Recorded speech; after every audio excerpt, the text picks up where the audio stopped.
Schools should no longer be called elite. Just say expensive.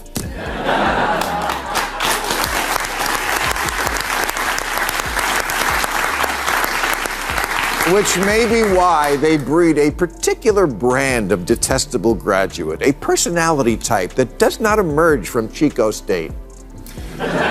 Maher followed up with a direct strike at America's woke universities, accusing them of dividing students instead of uniting them. He reminded everyone that America's strength has always been its diversity, many backgrounds, one nation, standing under one flag. Yet today, instead of promoting unity, elite schools push identity categories, victimhood labels, and separation. Maher simply voiced what millions already feel. This isn't progress. It's a step backward. White heavy check became pretty much a requirement of the American left is colleges, elite colleges, the mouth of the river from which this and all manner of radical left, illiberal, yes, illiberal nonsense flows. Supporting all black, that is, segregated dorms, segregated graduation ceremonies and orientation programs, which occur on hundreds of campuses, is illiberal. So is the racism against Asian. Maher continued by pointing out what colleges once were, places where bold ideas clashed and true debate thrived. But now, he argued, too many campuses have become echo chambers where only one ideology is allowed. Instead of free thinkers, schools are breeding conformity. Students and professors walk on eggshells, terrified of being canceled for holding the wrong view. And if that's the future of education, Maher warned, we are heading toward intellectual collapse. White speakers off of campus. When the First Amendment watchdog group Foundation for Individual Rights and Expression began ranking colleges based on their commitment to free speech and inquiry, Harvard came in dead last. There's only one set of acceptable opinions on campus, and it's policed hard. The old dorm room bull sessions, it's less risky shooting the shit in Scientology. He then called out how universities have stopped producing thinkers and builders, and instead train students to tear everything down. Real education is being replaced with performative activism and moral superiority.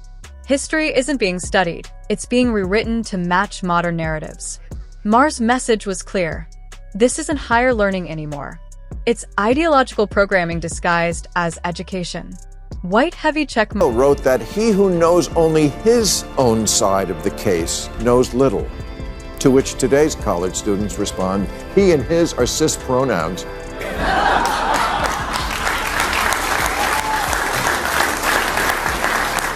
That commit violence against queer and BIPOC communities, so who cares what John Stuart Mill says, whoever he is. Oh, and Thomas Jefferson was a slaveholder. He might have done some other stuff, but it wasn't on the test. Maher turned his attention to the quality of graduates being produced. Expensive degrees mean nothing, he argued, if the students holding them lack critical thinking, discipline, and real-world skills. Instead of innovators, universities are producing fragile activists who debate identity labels more passionately than solving real problems. Prestige doesn't matter if it's not backed by substance, and right now, substance is missing. White heavy check no longer be called elite. Just say expensive.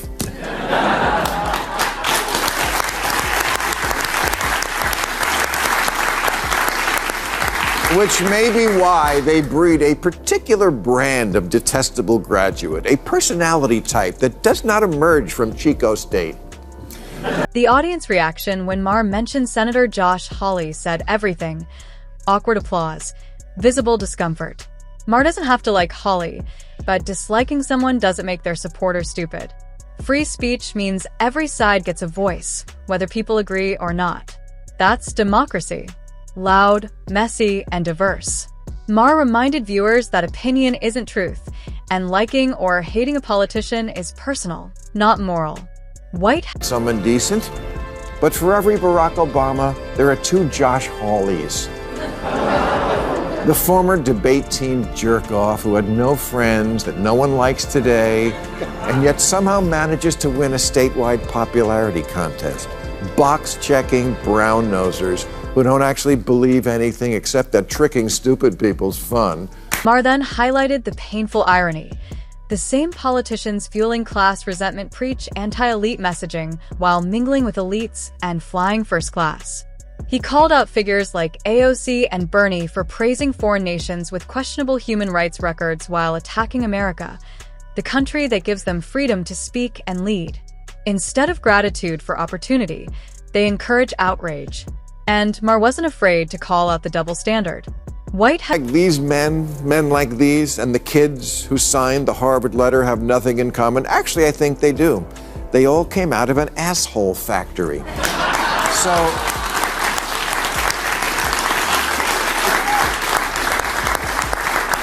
So, to the older folks, I say, college today is not the college you remember. And to the younger people, I say, don't do it. You don't need 4 years and a lifetime of crippling debt to learn to hate America when you can just watch 5 minutes of Selling Sunset.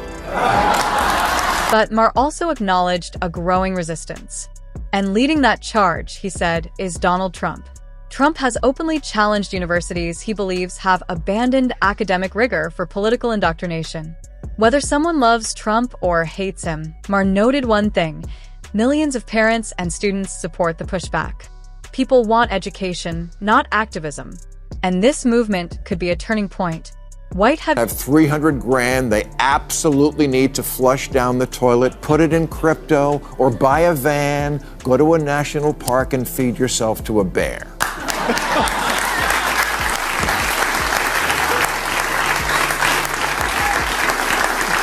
Because any legacy dipshit can go to Penn, but a bear, that's hard to get in. Maher explained that the left sees universities as strategic territory, not just places of learning, but machinery to shape culture, influence voters, and control future narratives. That's why campuses are flooded with ideological messaging. Young minds equal long-term power. This isn't an accident, it's intentional. If you shape the student, you shape the future.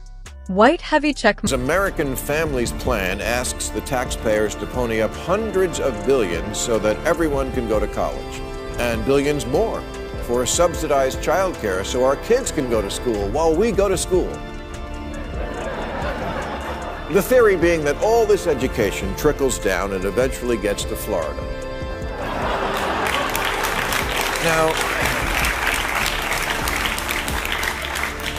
Now, the right is calling Biden's plan social engineering, which is over the top, but Biden's plan is an endorsement of a particular idea, that the more time humans spend in classrooms staring at blackboards, the better. Liberals see more school the way Republicans see tax cuts as the answer to... Finally, Maher addressed the push for free college. On the surface, it sounds noble. Who wouldn't want accessible education? But he argued the motivation isn't charity, it's control. Free college means guaranteed ideological recruitment pipelines. More students entering systems already dominated by political agendas. Is the way to fight income inequality, but actually it does the reverse. If you have a bachelor's degree, you make about 65% more than someone who doesn't. And with a master's degree, it's more like 100% more. And the unemployment rate of college grads is about half what it is for high school grads. I know free college is a left-wing thing, but is it really liberal for someone who doesn't go to college and makes less money to pay for people who do go and make more? What looks like compassion is actually strategy.